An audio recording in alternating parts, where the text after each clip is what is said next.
साथियों, जैसे कि आपको पता है कि ओएमआर आपको आ गया है और अधिकतर लोग ओएमआर डाउनलोड कर लिए होंगे। आप लोगों का डिमांड था कि ओएमआर के साथ साथ विवादित प्रश्न को एक बार और अच्छा से दिखा दीजिए, ताकि जो है हम लोग अपने आंसर को अच्छे से वेरीफाई कर सकें और अगर जहाँ पर कोई दिक्कत आ रहा है उसको हम लोग काट सकें, ताकि जब आंसर किया आएगा तो आपके सही प्रश्नों की संख्या कम ना हो।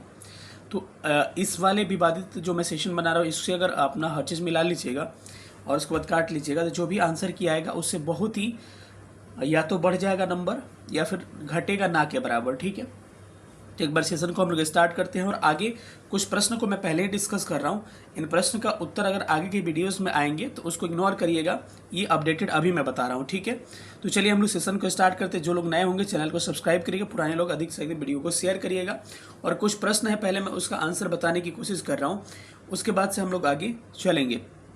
ठीक है, ये मेरे ही वीडियो का स्क्रीनशॉट है, तो अगर आगे आता है ये आंसर इसका, तो देखिए भारत में घड़ियाल प्रजनन केंद्र सबसे पहले कहाँ स्थापित किया गया है। तो हमने इसका आंसर बताया था ऑप्शन ई। ठीक है, आगे वीडियोस में ऑप्शन ई बताया है, लेकिन अभी एनसीईआरटी 10th के हिसाब से इसको मुरैना क्या होगा, मुरैना मध्य प्रदेश होगा। इसको करेक्ट कर लीजिएगा, आगे की वीडियोज़ में उसमें ई बताया जाएगा। लेकिन अगर गूगल पे सर्च करिएगा तो आपको अभी भी कई जगह घड़ियाल केंद्र दिखा रहा है, क्लियर नहीं हो पा रहा है। लेकिन फिर भी मुझे लग रहा है कि आयोग जो है मुरैना का साथ ही जाएगा। तो इसके आगे के वीडियोस में अगर आंसर आते हैं तो मुरैना पे ही आप मान सकते हैं कि मुरैना सही हो सकता है। ठीक है, चलिए आगे देखते हैं। ये जो प्रश्न है इसमें भी मैंने इसको एक्सप्लेन अच्छा से वीडियो में आगे किया है, इसको अच्छा से एक्सप्लेन किया है, लेकिन मैंने आखिरकार बोला था कि ऑप्शन इसमें या तो आपको सी लेगा या फिर ऑप्शन ई लेगा। ठीक है, लेकिन अभी मैं कह रहा हूं कि इसका ऑप्शन आयोग जो है ई के साथ सबसे अधिक पॉसिबिलिटी है कि ई के साथ जाएगा। क्योंकि आपको पता है कि जो दक्षिणी पश्चिमी मानसून होती है वहीं लौट के आती है, तो उसको उत्तर पूर्वी के नाम से जानते हैं, लेकिन उसको कभी भी लौटते हुए दक्षिणी पश्चिमी मानसून का ही टर्म यूज़ नहीं किया है। तो इसीलिए उसको लौटता हुआ दक्षिणी पश्चिमी मानसून शायद लग रहा है कि आंसर नहीं लेगा, वो लेगा क्या, ई लेगा, क्योंकि प्रॉपर वे में उत्तर पूर्वी मानसून या प्रवर्ती मानसून कहीं ऑप्शन में नहीं है। तो इसमें मैं ई के साथ जाता हूँ कि आयोग का आंसर आएगा, तो आप मैच करेगा, इसमें आयोग जो है ई के साथ ही जाएगा, क्योंकि लौटता हुआ दक्षिणी पश्चिमी मानसून को मैंने इसमें वीडियोज़ में आगे बोला है, लेकिन या तो सी हो सकता है या फिर ऑप्शन ई हो सकता है। लेकिन अभी मैं कह रहा हूं कि सबसे ज़्यादा चांस है कि ई के साथ जाएगा, क्योंकि दक्षिणी पश्चिमी मानसून को लौटता हुआ दक्षिणी पश्चिमी कभी टर्म नहीं करते हैं, है वहीं लेकिन टर्म यूज़ नहीं करते हैं। तो ऑप्शन ई के साथ आयोग सबसे ज़्यादा जाने की पॉसिबिलिटी है। एक ये प्रश्न है कि ज्वालामुखी क्रिया के अंतिम प्रतीक क्या होगा। तो इसमें मैं बताया था कि उपयुक्त में से एक से अधिक, लेकिन अभी मैं कह रहा हूं कि सबसे अधिक पॉसिबिलिटी है कि धुआंरे वतीमुख के साथ जाने की सबसे ज़्यादा चांसेस है इसमें। ठीक है, तो आगे की वीडियोस में अगर जो चीज़ बताया जाएगा इस क्वेश्चन के बारे में उसको इग्नोर करिएगा, जो मैं अभी बता रहा हूँ उसका करेक्ट आंसर उसी के साथ सबसे ज़्यादा पॉसिबिलिटी है। और एक प्रश्न मैं आपको डिस्कस करने जा रहा हूँ कि एक सवाल है कि पक्षियों की सबसे अधिक प्रजाति कहाँ पाई जाती है।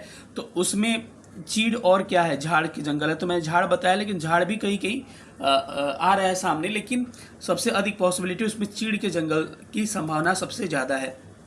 ठीक है, तो अपनी प्रतिक्रिया कमेंट में दीजिएगा। आप लोगों के लिए वीडियोस में बना रहा हूँ। चलिए आगे का सारा वीडियो देखिएगा, जहाँ पे ये प्रश्न आएंगे इसको आप करेक्ट कर लीजिएगा। और अगर बाई दी में कोई दिक्कत आता है तो मैं पिन बॉक्स में कमेंट कर दूँगा। तो कोई भी अगर आपको कमेंट करना है तो कमेंट करने से पहले एक बार सोच लीजिएगा, पिन बॉक्स चेक कर लीजिएगा। ठीक है, उसके बाद से कमेंट पिन जो करूंगा उसके बाद से कोई कमेंट करिएगा। ठीक है, तो चलिए हम लोग सेशन को स्टार्ट करते हैं और देखते हैं क्या क्या और विवादित आपके प्रश्न हैं। नमस्ते साथियों, आइए स्पेशल वारियर्स में स्वागत करते हैं। जैसे कि पता होगा कि जब से TRE 3.0 के एग्ज़ाम हुए हैं, बहुत सारे प्रश्न ऐसे हैं जिस पर विवाद बनने की संभावनाएं हैं और विवाद बन भी सकते हैं। कुछ आयोग की भी इसमें ऐसे प्रश्न पूछे गए हैं, ऑप्शन के साथ विवाद बनना लाजमी है वहाँ पर। तो जो मैक्सिमम प्रश्न होंगे जो हमसे लगेगा कि क्या इसमें सही आंसर हो सकता है, मैं आपको बताऊंगा कि इसका आंसर क्या हो सकता है। ठीक है, लेकिन जहाँ पर आपको ऐसा मेरे को लगेगा कि यहाँ पर कोई आंसर निकल के सामने आ ही नहीं रहा है, मैं जहाँ पे साक्ष्य दिखाने की ज़रूरत है मैं दिखाऊंगा भी आपको, और मैं बताऊंगा श्योर कि यहाँ पर आंसर यही होगा, आयोग ये भी लेगा। और जहाँ पे लगेगा कि कुछ भी प्रश्न का कंक्लूज़न नहीं निकल के आ रहा है, सारा हाथ में आयोग के है, तो उस पर हम लोग डायरेक्ट बोल देंगे कि आयोग के हाथ में ये प्रश्न चला जाएगा। ठीक है, टोटल निकल के 17 प्रश्न ऐसे आ रहे हैं जिसमें ऐसी संभावनाएं आपको बन रही है। जरूरी नहीं कि सारे विवाद ही हैं, लेकिन आपको डाउट हो रहे हैं ऐसे प्रश्नों पर। पहला प्रश्न, आपको जो भी लोग नए होंगे चैनल पर, चैनल को सब्सक्राइब करेगा, पुराने लोग अधिक से अधिक वीडियो को शेयर करिए। कह रहे हैं कि झारखंड का घाटशिला किस खनिज के लिए प्रसिद्ध है। तो कई लोग अभ्रक पे इस पे टिक लगा के अभ्रक पर डिबेट करते हैं, लेकिन बिल्कुल नहीं। अभ्रक जो है कोडरमा फेमस है उसके लिए। मैंने भी कई आंसर जो आपको मिस्टेक वहाँ से बताया है, गलती मैं एक्सेप्ट करूँगा कि इसको आंसर मैंने गलत बताया, वहाँ पे करेक्ट जाके पिन करके मैं करेक्ट करवा दूंगा। तो लगातार पिन बॉक्स आप लोग चेक करते रहिएगा, ठीक है। तो घाटशिला जो है आपको किसके लिए, तांबे के लिए प्रसिद्ध है, ठीक है। आप लोग गूगल कर लीजिएगा, कंफर्म मिल जाएगा कि झारखंड का जो घाटशिला है वो तांबे के लिए प्रसिद्ध है, और इसका आंसर एकदम करेक्ट सी ही होगा, तांबा इसका करेक्ट आंसर हो जाएगा। आगे कुछ प्रश्नों पर देखते हैं कि क्या इसका आंसर हो सकता है। एक प्रश्न और है जिस पर लोग विवाद कर रहे हैं कि सुभाष चंद्र बोस किस वर्ष भारतीय राष्ट्रीय कांग्रेस के अध्यक्ष बनते हैं। तो कई लोग कहते हैं कि सबसे पहले तो 1938 में हरिपुरा में बनते हैं। हरिपुरा कहाँ पर है, गुजरात में, मैंने पढ़ाया भी था। और दूसरा 1939 में त्रिपुरी में बनते हैं, जो मध्य प्रदेश में स्थित है। तो कई लोग कहते हैं कि सेकेंड वाले में उन्होंने त्यागपत्र दे दिया था, लेकिन अध्यक्ष बन चुके थे उन्होंने हराकर पटाभी सीतारामैया को। तो इसका जो आंसर होगा मेरे ख्याल से ए और बी दोनों होगा, और आयोग जाएगा आपको डी के साथ। जहाँ तक कि मुझे लग रहा है कि आयोग डी के साथ ही जाएगा, और इसका करेक्ट आंसर डी ही होना चाहिए भी, ठीक है। अब मैं एक आगे दिखाऊंगा आपको कि ये प्रश्न जो है लिख रहा है कि निम्न में शरीर का कौन सा अंग शरीर के संतुलन नियंत्रित करता है। तो इसका मैं साक्ष्य सबसे पहले दिखाना चाहूँगा, उसके बाद मैं बताऊँगा इसका आंसर क्या होगा, ठीक है। साक्ष्य में सबसे पहले मैं ये दिखाना चाहूँगा कि देखिए शरीर का, यहाँ पर सर्च किया, शरीर का कौन सा अंग शरीर को संतुलित करता है, ठीक है, अंग संतुलन को नियंत्रित करता है। तो आंसर क्या है, सेरिबेलम आया है, सेरिबेलम निकल के सामने आया है। लेकिन अगर आगे फिर से आप इसको सर्च करते हैं तो देखिए एक अगला आपको यहाँ पर दिख रहा होगा कि हमारे शरीर का कौन सा अंग शरीर को संतुलन बनाने रखने में मदद करता है। संक्षेप में उत्तर दीजिए। यहाँ पर आंतरिक कानों में मौजूद मैक्यूला और क्रिस्टले हमें शरीर को संतुलन बनाए रखने में मदद करते हैं। जब भी शरीर झुका या विस्थापित होता है तो स्थिर और गतिशील संतुलन बनाए रखता है। तो यहाँ पर दो आ रहा है कि हमारे जो फ्लूइड होते हैं हमारे कान में, दो तरह के मैक्यूला और क्रिस्टले होते हैं। उस हिसाब से इस प्रश्न का आंसर मेरे ख्याल से कई लोग केवल कान कह रहे हैं, लेकिन मैं जाऊँगा किसके साथ, सेरिबेलम और प्लस किसके साथ, कान दोनों के साथ। यानी कि आयोग मेरे ख्याल से इसका आंसर ऑप्शन डी लेगा। तो चलिए इसका करेक्ट आंसर क्या होगा। तो इसका करेक्ट आंसर किसके साथ जा सकता है आयोग, सेरिबेलम भी होगा और कान भी। और मैंने आंसर की में भी बताया है कि इसका ऑप्शन डी के साथ आयोग जा सकता है। चलिए अगले सवाल को देखते हैं। एक प्रश्न है कि किस क्षेत्र को चीन पवित्र क्षेत्र अपना मानता होने का दावा करता है। मैंने भी आंसर की में गलत बताया, जहाँ मैंने गलत बताया मैं एक्सेप्ट कर लूँगा कि मैंने ये चीज़ गलत बताया है। और मैंने भी अपने आंसर की में इसमें तिब्बत आंसर टिक करवाया है, लेकिन आपको निकल के कुछ और आंसर आ रहा है, मैं जो आपको दिखाना चाहूँगा। और देखिए कि इसका आंसर क्या है, इसको पढ़िएगा साथियों। इसमें क्या लिखा हुआ है, लिखा है कि नोट चीन के राष्ट्रपति शी जिनपिंग के नए साल के भाषण की घोषणा की, ताइवान के साथ चीन का पुनर्मिलन अपरिहार्य है। बीजिंग का कहना है कि ताइवान उसका पवित्र क्षेत्र है। तो ये लोग ताइवान को पवित्र क्षेत्र मानते हैं। तो मेरे ख्याल से आयोग भी जो है ताइवान के साथ ही आंसर लेगा। अपने भी आंसर की मैं इसको संशोधन करके ताइवान ही देना चाहूँगा। तो मैंने भी इसका आंसर जो दिया है, किस क्षेत्र को चीन अपना पवित्र क्षेत्र होने का दावा करता है, तो मैंने भी इसका आंसर दिया है तिब्बत। जहाँ गलतियाँ हुई मैं कहूँगा, लेकिन मेरे को लग रहा है कि आयोग जाएगा ताइवान के साथ। ऑप्शन इसका क्या होगा, बी राइट हो जाएगा। चलिए अगला प्रश्न देखते हैं। अगला प्रश्न है कि सोनार तकनीक का प्रयोग कहाँ किया जाता है। साउंड नेविगेशन मैं बताया हूँ पहले भी सोनार के बारे में। तो कई लोग इसके बारे में कह रहे हैं कि समुद्र की गहराई का पता लगाता है, हिमशैल का पता लगाता है, पानी के नीचे पहाड़ियों का पता लगाता है। कई लोग कहते हैं समुद्र की गहराई का पता फैथोमीटर से लगाया जाता है। बहुत सारी बातें कह रहे हैं, लेकिन मैं जब भी पढ़ाता हूँ तो 9th क्लास के एनसीईआरटी में दे रखा है कि समुद्र की गहराई का भी पता लगाता है, हिमशैल का होने का भी पता लगाता है, और पानी के नीचे पहाड़ियों का भी पता लगाता है। तो मेरे ख्याल से मैं जाऊँगा ऑप्शन डी के साथ कि उपयुक्त में से एक से अधिक क्या होगा इसका करेक्ट आंसर होगा। और ये सबसे क्रूशियल प्रश्न है जिसमें विवाद निश्चित रूप से होना भी चाहिए। बंगाल के विभाजन को किसके कार्यकाल में वापस लिया गया। तो सबको पता है कि बंगाल का विभाजन कर्जन के कार्यकाल में होता है, लेकिन वापस किसके कार्यकाल में लिया गया, बातें ये सामने आती है।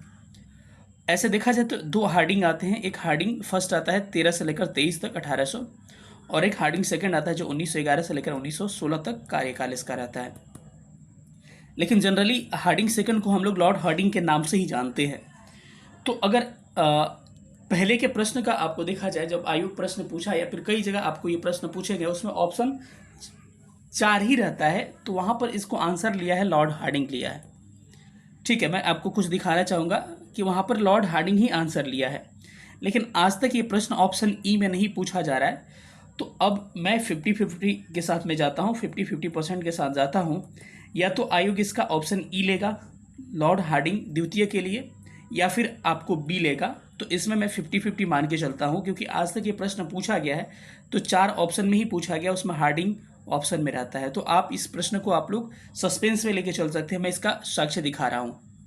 एक मैं प्रश्न उदाहरण के तौर पे आपको दिखा रहा हूँ कि बंगाल विभाजन को रद्द किसने किया। अब इसमें लॉर्ड हार्डिंग है, माउंटबेटन है, लिटिल है, वेलेस्ली है। तो इसमें लॉर्ड हार्डिंग आंसर लिया गया था। एक अगला प्रश्न मैं आपको दिखाना चाहूँगा। यहाँ पर इसको देखिएगा क्या लिखा हुआ है। गूगल भी करिएगा तो डायरेक्ट यही निकल के आता है आपको सामने कि इन 1911 में लॉर्ड हार्डिंग, कभी हार्डिंग द्वितीय यहाँ पर नहीं लिख रहा है, script the partition of Bengal because there were riots and violence spread all around against the partitions. तो अब इसमें क्या दे रहा है, लॉर्ड हार्डिंग इसमें भी दे रहा है। ठीक है, 1911 में, यहाँ पर हार्डिंग द्वितीय कहीं नहीं दे रहा है। तो आप 50-50% केस में जा सकते हैं कि 50% आपको ई लेने की संभावनाएं भी है। हो सकता है कि पहली बार में लॉर्ड हार्डिंग दे और कुछ लोग इसको चैलेंज करें कि लॉर्ड हार्डिंग द्वितीय था। तो हो सकता है कि दूसरी बार में आयोग पहली बार में अगर हार्डिंग के साथ जाता है तो दूसरी बार में ई के साथ भी चला जाए। तो इस प्रश्न को मैं श्योर नहीं करूँगा, 50-50% के केस में कुछ भी हो सकता है। मैंने इसका प्रूफ भी दिखा दिया, बस ऐसे लोग बोल रहे हैं लेकिन मैं प्रूफ के साथ इन प्रश्नों पर बात करता हूँ। तो चलिए इसका आंसर मैं बता दिया। तो इसमें कुछ मैं श्योरिटी नहीं करता हूँ, यहाँ पर मैं 50-50% लेके चल सकता हूँ। या तो ऑप्शन हार्डिंग ले लेगा लॉर्ड हार्डिंग, या फिर ऑप्शन ई ले सकता है। दोनों में कुछ भी हो सकता है। जो दोनों लोग लगाए हैं 50-50 मान के चलिए, वो किस्मत पे डिपेंड करता है किसके फेवर में जाता है। कुछ प्रश्न ऐसे आयोग ने पूछा है। चलिए अगले प्रश्न को हम लोग देखते हैं कि अगला प्रश्न क्या है आपका। एक प्रश्न और दिख रहा होगा साथियों। प्रश्न कह रहा है कि निम्न में से बिहार में सबसे पुरानी नदी घाटी परियोजना कौन सी है।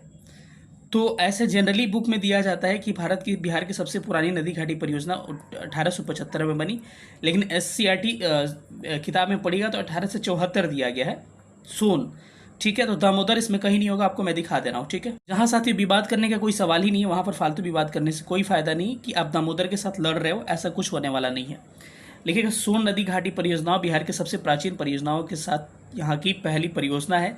ब्रिटिश सरकार सिंचाई में वृद्धि करने हेतु अत्यधिक फसल के उत्पादन की दृष्टि से इस परियोजना का विकास 1874 में किया था। इसमें डेहरी ऑन सोन के पूर्व और पश्चिमी दिशाओं में नहरें निकाली गई। मैंने पढ़ाया भी था आपको बिहार स्पेशल में। 130 किलोमीटर के दूर इसकी कुल लंबाई है। तो ये जो है पहली शहर कौन सी हो जाएगी, सोन ही इसका करेक्ट आंसर होने वाला है। इस प्रश्न पे अगर विवाद करें तो फालतू का विवाद होगा। इसका आंसर क्या होगा, सोन नदी घाटी परियोजना, ऑप्शन इसका बी ही करेक्ट आंसर होने वाला है।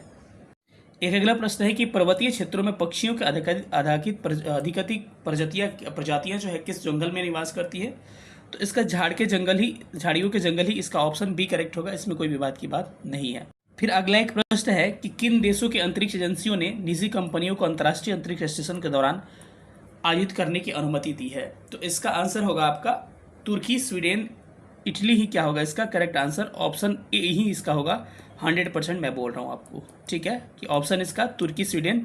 जिन्होंने सही मारा है इसको कैलकुलेट कर लीजिएगा अपने फेवर में, जिन्होंने गलती मारा है काट लीजिएगा। देखिए सत्य को एक्सेप्ट करना पड़ेगा मेरे भाई, ठीक है।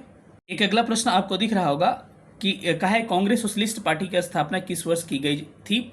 इस प्रश्न का मैंने भी आंसर गलत बताया था जब बता रहा था, तो मैंने इसका आंसर ई बताया था, ठीक है। लेकिन मैं एक्सेप्ट करता हूँ जहाँ पे गलती हुई, ई इसका आंसर नहीं होगा। अब बताइए, लोग कहते हैं पेपर आसान है कि हम लोग पढ़ाते हैं तो हमने गलती कर दी कि इसका आंसर ई दिया। मैंने अक्टूबर बताया था, लेकिन मैं इसको संशोधन करता हूँ और वहाँ पे मैं जाकर पिन कर दूंगा कि इसका आंसर चेंज हो रहा है और इसका आंसर होगा 17 मई 1934। तो जो लोग 17 मई लगाए होंगे, 17 मई 1934 क्या होगा उनका करेक्ट आंसर हो जाएगा।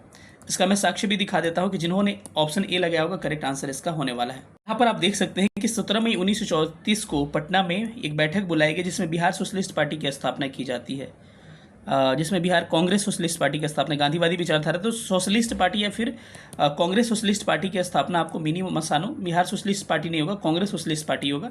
बिहार सोशलिस्ट पार्टी तो 1931 में गठित की गई थी। तो इसका आंसर क्या होने वाला है। नहीं साथियों, जो मैंने बताया था आंसर करेक्ट था, इसका आंसर ई ही सही होगा, ठीक है। अभी मैंने फिर से रीचेक किया कि इसका निकल के सामने क्या आएगा आंसर। ये तो बिहार के बारे में बात किया जाता है कि 1931 के बाद से फिर औपचारिक बिहार सोशलिस्ट पार्टी 1931 में गठित की जाती है 17 मई को, फिर उसके औपचारिक उद्घाटन किया जाता है। लेकिन 22-23 अक्टूबर 1934 को बॉम्बे में आयोजित इस सम्मेलन में उन्होंने एक नई Akhil Bharatiya party Congress socialist party का गठन किया। नारायण पार्टी के सचिव बने और मीनू मसानी इसके सचिव और कांग्रेस के झंडों का मानचित्र इसका करेक्ट किया गया।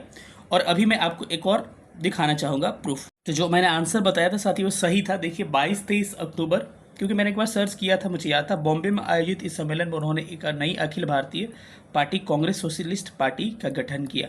तो 22-23 अक्टूबर 1934 यानी कि इसका आंसर जो होगा अक्टूबर 1934 होगा। इसके साथ ही ऑप्शन ई ही करेक्ट होगा। ठीक है, माफ़ी चाहते हैं हम इसके लिए, जो आंसर दिया गया उसमें करेक्ट दिया गया है। तो फिर से मैं एक बार इसको संशोधन करने की कोशिश करता हूँ। ऑप्शन ए नहीं होगा, इसका क्या होगा, ऑप्शन ई ही करेक्ट होगा। Option E is right answer. इसमें से कोई नहीं करेक्ट आंसर होगा, क्योंकि 22-23 अक्टूबर 1934 में इसकी स्थापना की गई थी और अक्टूबर महीना किसी में है नहीं, इसीलिए कोई ऑप्शन करेक्ट नहीं होगा। इसका ऑप्शन ई क्या होगा, राइट ऑप्शन हो जाएगा। एक अगला प्रश्न दिख रहा होगा कि उल्टे एवं सीधे दोनों प्रकार के पारिस्थितिक पिरामिड किस में पाए जाते हैं। इसका भी मेरे पास आंसर पड़ा हुआ है, इसे आपको मैं दिखा देता हूँ। इसका करेक्ट आंसर क्या होगा प्रूफ के साथ। देखिए साथियों यहाँ पर क्या लिखा हुआ है, लिखा है कि कौन सा पिरामिड सीधा और उल्टा दोनों होता है। तो बायोमास पिरामिड इसका करेक्ट आंसर। जीवभार पिरामिड सीधा और उल्टा दोनों प्रकार का होता है। कई लोग संख्या पिरामिड को आंसर बता रहे हैं, लेकिन मैं आपको दिखा रहा हूँ कि क्यों संख्या पिरामिड इसका आंसर नहीं होगा। देखिएगा कि जो दो ऑप्शन दिए गए हैं, दोनों ऑप्शन का डिटेल में भी बता दे रहा हूँ कि लिखा है कि संख्याओं का पिरामिड। कई लोग कह रहे हैं कि ऑप्शन डी होगा, संख्याओं का पिरामिड पूरी तरह से उल्टा होता है, ये ऑप्शन कभी नहीं होगा। और ऊर्जा पिरामिड क्या होता है, हमेशा सीधा होता है। इसीलिए जीव पिरामिड क्या होगा, जीव भार पिरामिड आपको क्या होगा, उल्टा और सीधा दोनों होगा। इसीलिए मैं कह रहा हूँ कि साक्षी के साथ में बात करता हूँ। तो इसका भी मैंने डिटेल बता दिया था कि ऊर्जा पिरामिड सीधा, संख्या पिरामिड उल्टा, और जीव भार पिरामिड क्या होता है, उल्टा और सीधा दोनों। ऑप्शन इसका बी। जिन्होंने बी लगाया है जीव भार पिरामिड, 100% एक क्वेश्चन अपना ऐड कर लीजिए, इसमें कहीं भी आंसर चेंज होने वाला नहीं है। कई लोग इस पर भी विवाद कर रहे हैं कि निम्न में से कौन सा नवीकरणीय ऊर्जा का स्रोत है। देखिए मेरे भाई, पेट्रोलियम एकदम नहीं है। अब ये परंपरागत है, पेट्रोलियम तो कभी होने का होगा नहीं, कोयला कभी नहीं होगा। एक ऑप्शन बच रहा है नाभिकीय, न्यूक्लियर एनर्जी को लोग कह रहे हैं कि क्या है, नवीकरणीय ऊर्जा का स्रोत है। जब डिटेल में पढ़िएगा, आपने डिटेल में पढ़ा नहीं होगा, जब भी मैं पीसीएस लेता हूँ ऑनलाइन बैच, तो उस समय एक एनर्जी निकल के सामने आती है जिसमें जो ये क्या है, ये गैर परंपरागत है लेकिन नवीकरणीय नहीं है। कहा जाता है कि न्यूक्लियर एनर्जी के समाप्त होने की संभावनाएं हैं। और लिख के रख लीजिए कि ऑप्शन नाभिकीय ऊर्जा भी नहीं होगा, न्यूक्लियर एनर्जी नहीं होगा। 100% मैं श्योर बता रहा हूँ। तो इसमें से निम्न में से कौन सा नवीकरणीय ऊर्जा का स्रोत है, तो इसमें से कोई ऐसा ऑप्शन नहीं है जो नवीकरणीय ऊर्जा का स्रोत है। और जिन्होंने ऑप्शन ई लगाया है वो एक कैलकुलेट कर लीजिए, अपना एक नंबर बढ़ा लीजिए। जिसका कंसेप्ट क्लियर होगा वही आपको सही आंसर करेगा। तो ऐसा नहीं है कि कुछ मैं बताऊं आपके खिलाफ और सही बताऊं तो आप इसके विरोध में जाइएगा, ऐसा मत करिएगा। क्योंकि जो सत्य है वो मानना पड़ेगा, चाहे बीपीएससी दे चाहे हम दे, साक्ष्य के साथ जब बात करें तो आपको मानना पड़ेगा। तो इसका ऑप्शन क्या होगा, ऑप्शन ई बिल्कुल करेक्ट आंसर हो जाएगा। अब ये जो प्रश्न है इस पे भी ज्वालामुखी क्रिया का अंतिम प्रतीक क्या होता है, ये भी बड़ा विवादित प्रश्न है। धुआंरे, क्रेटर और गेसर। तो गेसर तो इसमें से कभी होगा नहीं।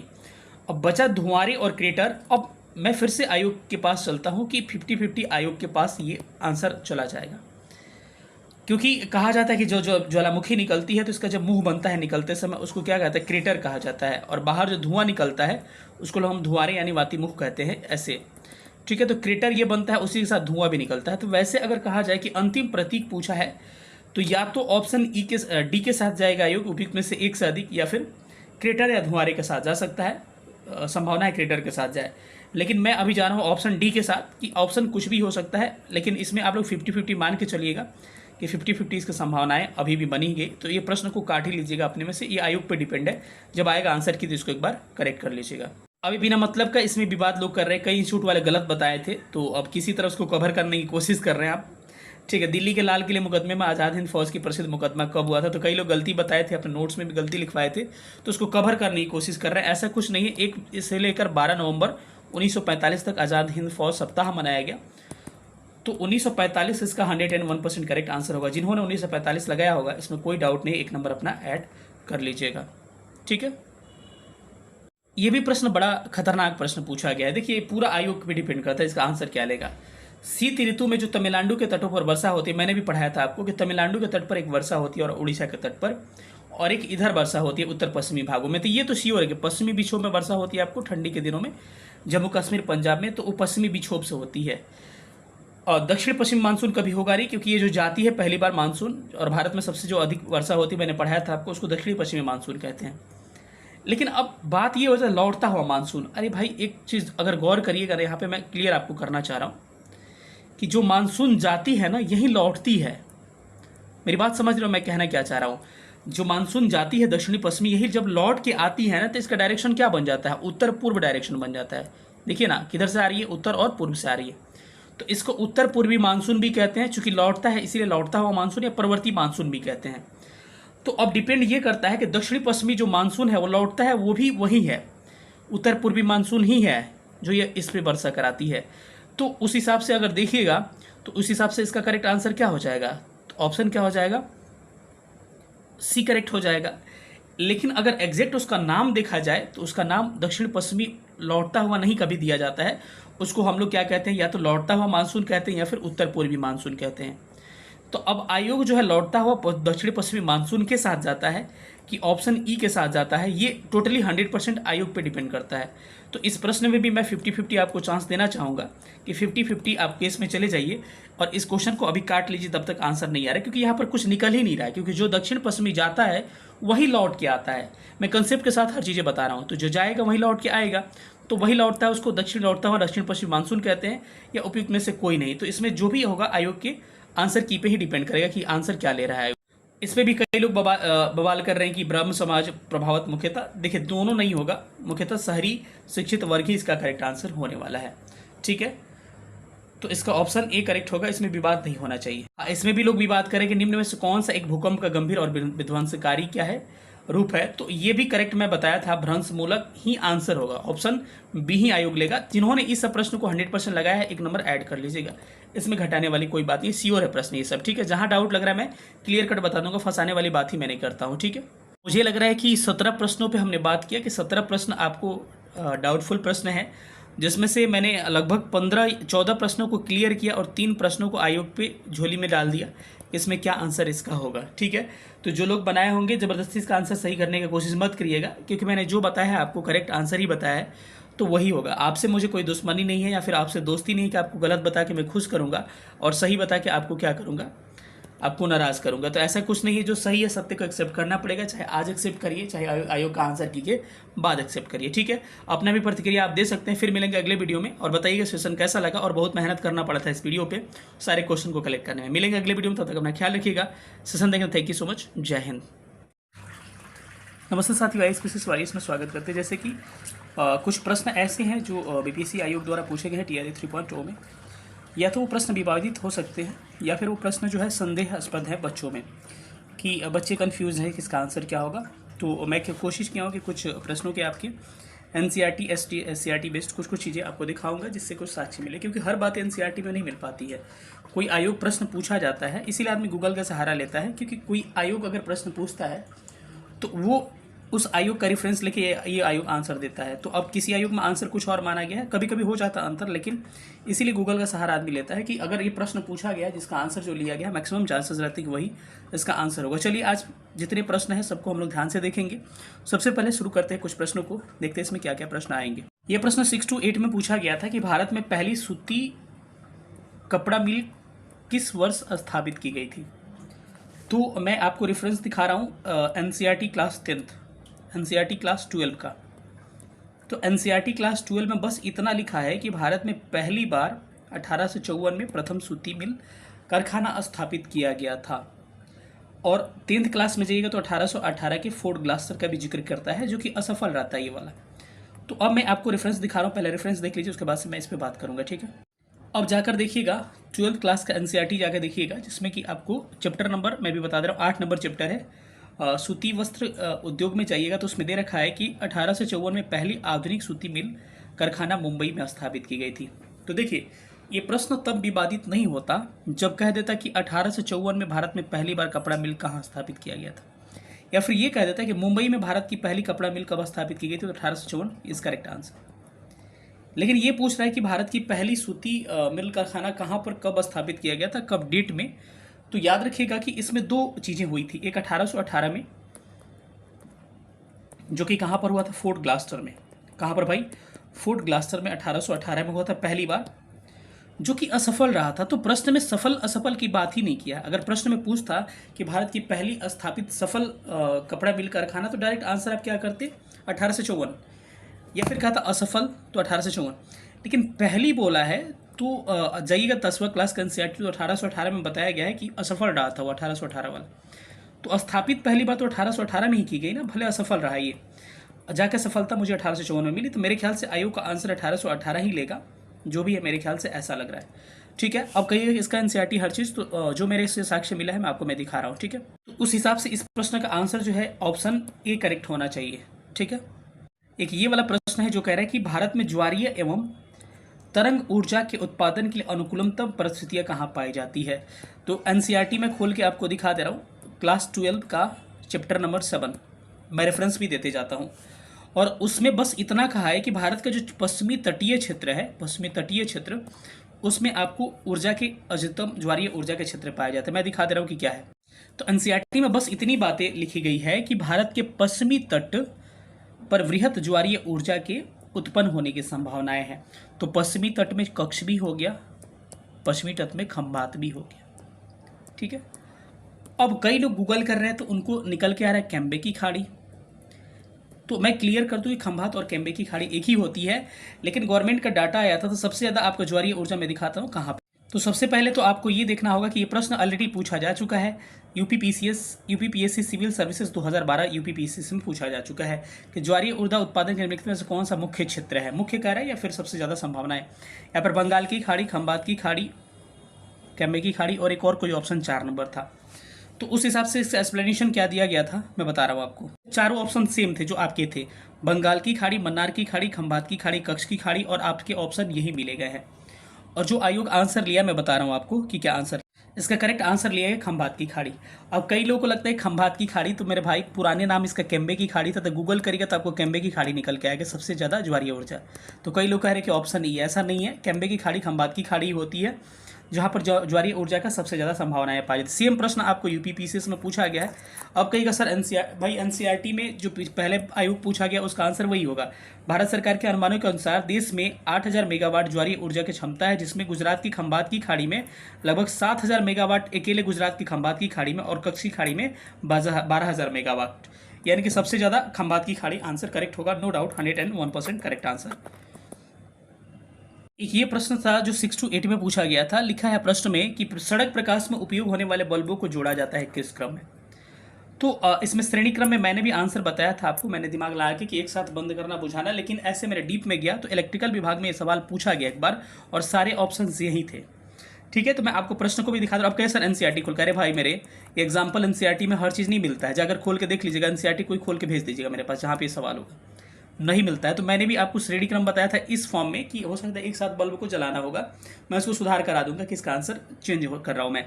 और इसका आंसर करेक्ट क्या होगा, समानांतर क्रम, पैरेलल सीरीज, इसका पैरेलल जो होगा इसका करेक्ट आंसर होगा।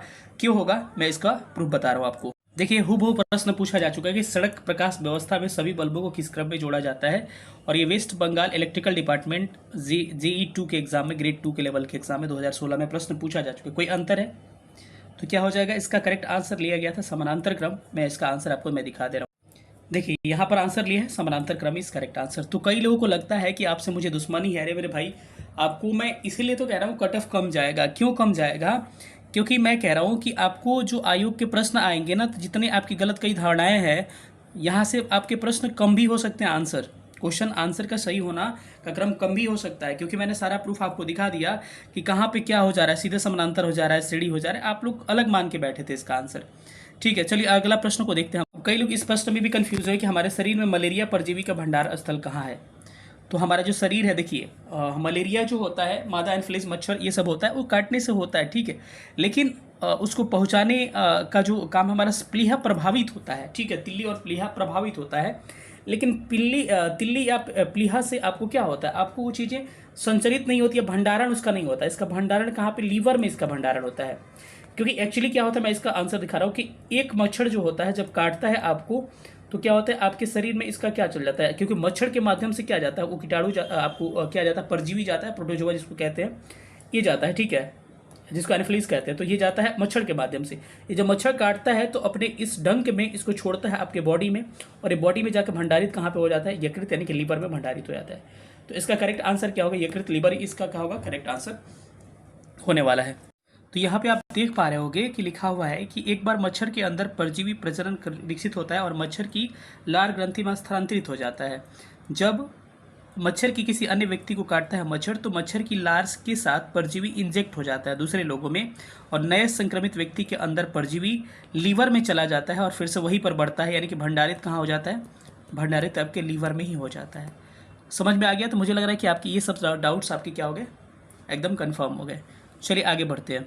आगे बढ़ने से पहले मैं बात कर रहा हूँ कि कई लोग कमेंट्स करने लगते हैं कि गूगल का सहारा ले रहे हैं या फिर कहाँ का सहारा। पहले भाई एक बात याद रखना, कमेंट्स करने से पहले ये सोच लेना कि सारी चीज़ एनसीईआरटी में नहीं दे रखा है। आपको आयोग साक्ष्य मानेगा आपका एनसीईआरटी का, लेकिन कई सारे प्रश्न ऐसे हैं जो दूसरे आयोग में पूछे गए हैं और उन प्रश्नों के साक्ष्य आपको गूगल पर ही मिलेगा। अब करेंट का साक्ष्य हमको दिखाना, तो एनसीईआरटी में करेंट का साक्ष्य कहाँ मिलेगा? आप मेरी बात समझ रहे हो, ठीक है? तो जहाँ से मेरे को साक्ष्य आपको मिल पाते हैं मैं आपको बताने की कोशिश करता हूँ, और मेरा काम अभी आयोग को देना नहीं है। जब आयोग को देना होगा साक्ष्य ना, तो हम देंगे आयोग को साक्ष्य, समझे? तो अब दिक्कत यही है कि जब ज़रूरत पड़ेगा तो मैं साक्ष्य आयोग को देने के लिए तैयार हूँ, आपके लिए केवल, ठीक है? लेकिन इसका मतलब ये नहीं हुआ कि अभी मैं आपको केवल आपके डाउट्स क्लियर कर रहा हूँ, तो अब ये नहीं कि हमसे आप साक्ष्य मानना शुरू कर दिए। अरे भाई, मैं आपके लिए काम कर रहा हूँ, आपका डाउट्स क्लियर कर रहा हूँ, तो कुछ भी बोलने से पहले एक बार थोड़ा सा सोच लिया करिए, ठीक है? भारत में घड़ियाल प्रजनन केंद्र स्थापित कहाँ किया गया? कई लोग मुरैना पर अभी भी टिके हुए, कोई मुरैना वरैना नहीं होगा, मैं इसका आंसर दिखा दे रहा हूँ। और ये अब एनसीईआरटी इसका मत खोजिएगा आप लोग। आप पढ़ पा रहे होंगे कि भोरे सौदेन मगरमच्छ प्रजनन केंद्र भारत के मूल निवासी मीठे पानी के मगरमच्छ क्रोकोडाइल पलूस्ट्रिट्स को बंदी प्रजनन और संरक्षण के लिए हरियाणा वन विभाग द्वारा प्रबंधित किया जाता है। भारत में हरियाणा के कुरुक्षेत्र जिले में कुरुक्षेत्र पिहोवा रोड पर भोर संदेव गांव में स्थित है, और यहीं पे क्या किया, इसका संरक्षण केंद्र स्थापित किया गया है। समझ में आया? उस हिसाब से इसका हरियाणा आंसर होगा, तो उपयुक्त में से कोई नहीं इसका आंसर करेक्ट होने वाला है, ठीक है? तो चलिए बताइएगा सेशन आपको कैसा लगा, और मैंने कोशिश किया कि सारे प्रश्नों को आपको जवाब दूं। जो लोग नए होंगे चैनल को सब्सक्राइब करिएगा, पुराने लोग वीडियो को अधिक से अधिक शेयर करिएगा। मेरा मकसद कहीं ऐसा नहीं कि मैं आपका मार्क्स कम करूँ। अरे भाई, मैं मार्क्स कम करके कट ऑफ क्यों बनाया हूँ? मैंने मार्क्स कम करके कट ऑफ इसलिए बनाया है क्योंकि आपके बहुत सारे अंक अभी ऊपर नीचे होने की संभावनाएं हैं। कई लोग जिसको सही मान रहे थे वो गलत होने की संभावना है, कई लोग जो सही मान रहे होंगे उसको गलत होने की संभावना है, कई लोग गलत मान रहे होंगे उसको भी सही होने की संभावना है। केवल गलत ही आपके प्रश्न नहीं होंगे, एक गलत अवधारणा है। आपके प्रश्न मार्क्स बढ़ भी जाते हैं कई बार, ठीक है? तो जरूरी नहीं कि आपका प्रश्न सारा गलती ही होगा, आपको सही भी होने के चांसेस है। और एक बार और आरक्षण कैटेगरी जो आपको आरक्षण का जो गया है आपको केस सुप्रीम कोर्ट में, उससे क्या आपके प्रभाव पड़ेंगे कटअप पे, आप बताइएगा, तो एक अलग सेपरेट इसका वीडियो डाटा के साथ मैं बना दूंगा, ठीक है? मिलेंगे अगले वीडियो में, देखते हैं। थैंक यू सेशन देखने, थैंक यू सो मच, जय हिंद।